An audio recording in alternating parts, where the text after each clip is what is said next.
Hello and welcome back to video number 4, the bonus video in my series How to Make Sure Your Contents Insurance Claim Gets Paid. Apologies for the dramatic entrance, but I just get a little bit bored with the other intro music, so I thought it was time for a change.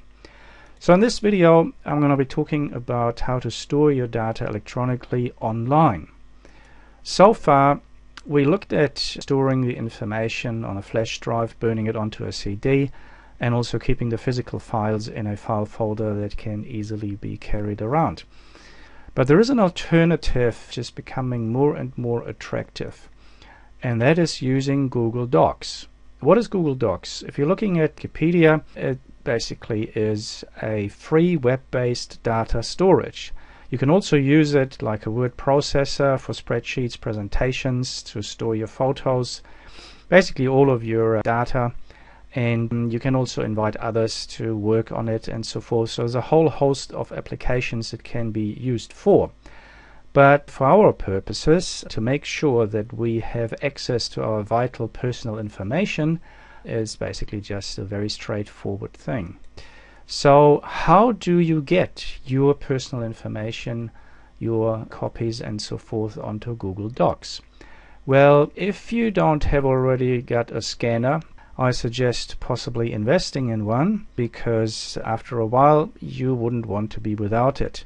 Now this particular model which I use is very basic. I didn't pay more than $200 for it. I think either from PP Computers or Dick Smith. There is always a special around. Shop around a little bit.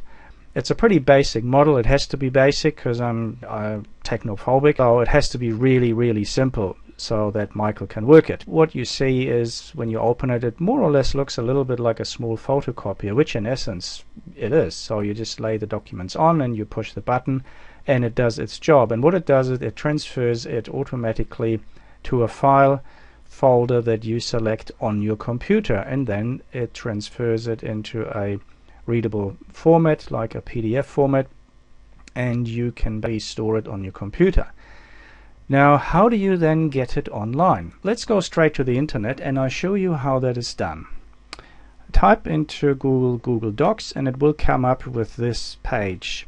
Here you see where the red arrow is, Google Docs, online documents, spreadsheets, presentations. Click on this one. It will ask you to log into your Gmail account, which I've indicated here with a red arrow. Now, if you don't have a Gmail account yet, go a bit further down. You see don't have a Google account, create an account now, and click on that button and then go through the steps. It is free, doesn't cost you anything, so it's a free extra email that you can use for whatever purposes, but you will need this Google account to be able to set up Google Docs. So once you've gone through the process, you will receive confirmation emails and then you can log in. They'll ask you for your email, which is then your name or whatever you choose at gmail.com. Then your password. You click on the sign in button. It takes you to this screen. Now you're in Google Docs. You look at the left top. There is create new and upload. Click on the upload button. It will take you to the next screen. Here you can choose the files which you want to upload from your computer. So these could be your pictures, these could be some scanned documents that you've put in there. You select the files to upload button. It will take you to the next screen. It will actually open up your file manager. I have chosen the Contents Insurance Valuation Form that I talked about in video number 2 to upload to this particular Google Docs I have. I click on that. My apologies for the grayed blocks in there, but there was some personal information there that I felt shouldn't be on there. That's why you get these little boxes there. So you click on that. It shows you in Google Docs. You look at the top red arrow. There it is, Contents Insurance Valuation Form. And your next step is you click on the button at the bottom which says Start Upload. A couple of moments later, there it is. There's your document. In my case, it's Contents Insurance Valuation Form.doc. If you just want to make sure that it's all done fine, you double click on that. There it is. So there's the file. If you've uploaded pictures, then they will appear on the right side of your screen. As you can see at the top, you can upload photos, PDF files, spreadsheets, the whole lot. Now, I should point out that it is really, really, really important that you choose a difficult password for your Gmail account and Google Docs.